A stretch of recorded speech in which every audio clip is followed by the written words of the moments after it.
حضور یہ ارشاد فرمائے کہ اگر کوئی فجر کی نماز پڑھنے کے بعد یا عصر کی نماز پڑھنے کے بعد، کیونکہ ایک لمبا وقت ہوتا ہے، تو کیا ایسے اوقات ہیں کہ جس میں نوافل پڑھنا مکروہ ہو؟ کیا فرمائیں گے؟ دیکھیں، نوافل کے لیے جیسے ایک مکروہ اوقات تو ویسے ہی موجود ہیں جو لوگوں کو معلوم ہوتا ہے، ٹھیک ہے، کہ 3 اوقات ایسے ہیں جو اوقات مکروہہ کہلاتے ہیں. ٹھیک ہے، ان میں نوافل پڑھنا، فرائض پڑھنا، سجدہ تلاوت کرنا یا کوئی بھی نماز کی ادائیگی کرنا اس میں مکروہ ہوتا ہے. ٹھیک ہے.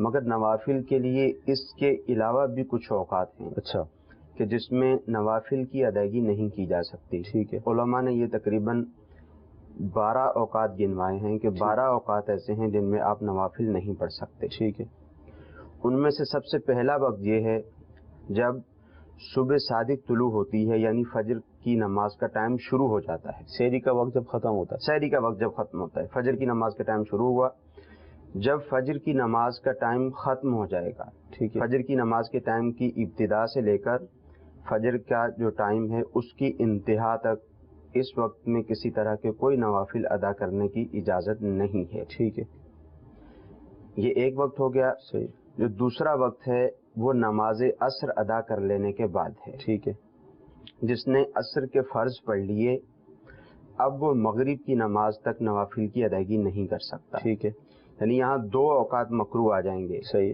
ایک تو سورج زرد ہونے تک صحیح، اوقات مکروہہ میں شامل ہے ٹھیک ہے، کہ جس نے فرض ادا کر لیے اس وقت تک نوافل ادا نہیں کر سکتا، اور پھر آگے مغرب سے پہلے کا جو 20 منٹ کا جو وقت ہے وہ ویسے ہی اوقات مکروہہ میں شامل ہے. ٹھیک ہے، یہ 2 ہو گئے. تیسرا وقت ہے کہ جب سورج غروب ہوگا صحیح، اور مغرب کے فرض پڑھنے کے درمیان، ٹھیک ہے، یہاں پر نوافل کی ادائیگی جو ہے یہ مکروہ ہے. ٹھیک ہے، چوتھا وقت جب جماعت کا ٹائم ہوا، یعنی اقامت شروع ہو گئی، اب یہ چاہتا ہے کہ میں نوافل کی ادائیگی کر لوں، اب اس کو نوافل کی ادائیگی کرنے کی اجازت نہیں ہے، ٹھیک ہے، سوائے سنت فجر کے کہ جب اقامت بھی ہو جائے تو سنت فجر پڑھنے کی اجازت ہوتی ہے، کیونکہ وہ قریب بواجب ہیں. علماء نے فرمایا کہ وہ ممکن ہو تو پڑھ کر شامل ہو جائے. ٹھیک ہے، چوتھا وقت یہ ہو گیا. ٹھیک ہے، اور پانچواں وقت ہے کہ جمعہ کے دن جب امام خطبہ دینے کے لیے ممبر پر جانے کے لیے کھڑا ہو جاتا ہے، اس وقت سے لے کر ختم نماز تک نفل نہیں پڑھ سکتے. یہاں بھی نوافل کی اجازت نہیں ہے. ٹھیک ہے، پھر اس کے بعد جو چھٹا وقت ہے، دونوں خطبے جمعے کے، دونوں خطبے عیدین کے، ٹھیک ہے، یوں ہی نکاح کا خطبہ، یوں ہی حج کا خطبہ، اس دوران بھی نوافل پڑھنے کی شرعی طور پر اجازت نہیں ہے. ٹھیک ہے، پھر اس کے بعد نماز عیدین، نماز عیدین پڑھنے سے پہلے بھی اور نماز عیدین پڑھنے کے بعد بھی، یہ 2 وقت ہو گئے جبکہ یہ عیدگاہ میں نوافل ادا کرے. صحیح، نہ پہلے پڑھ سکتا ہے عیدگاہ میں اور نہ ہی عیدگاہ میں بعد میں پڑھ سکتا ہے. صحیح، یہ 7واں اور 8واں ہو گیا. ٹھیک ہے، 9واں عرفات میں جب ظہر اور عصر کی نماز ملا کے پڑھی جاتی ہے، جبکہ اس کے شرائط پائے جائیں.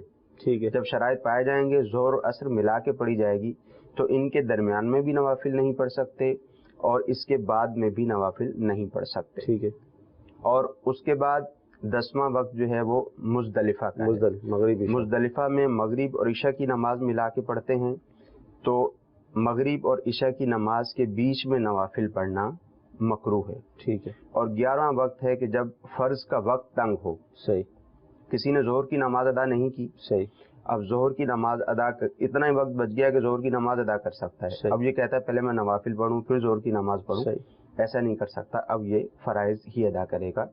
اور وہ جو 12واں وقت ہے وہ ایک صورت بھی ہے کہ جب انسان کو استنجا وغیرہ کی بہت زیادہ حاجت ہو تو اس سے فارغ ہو کر پھر ہی نوافل ادا کرے. تو یہ 12 اوقات ہیں، اور یہ اوقات ان 3 اوقات مکروہہ کے علاوہ ہیں. یعنی ٹوٹل جو 15 جب بن جائیں گے. سورج جب سورج طلوع ہوگا اس کے 20 منٹ تک، یوں ہی ظہر کی نماز سے پہلے جو ٹوٹل زوال کا وقت ہے وہ، اور پھر مغرب کی نماز سے پہلے جو 20 منٹ ہیں، 3 اوقات وہ ہو گئے، اور 12 یہ ٹوٹل یہ 15 ہو جائیں گے بالخصوص نوافل کے لیے.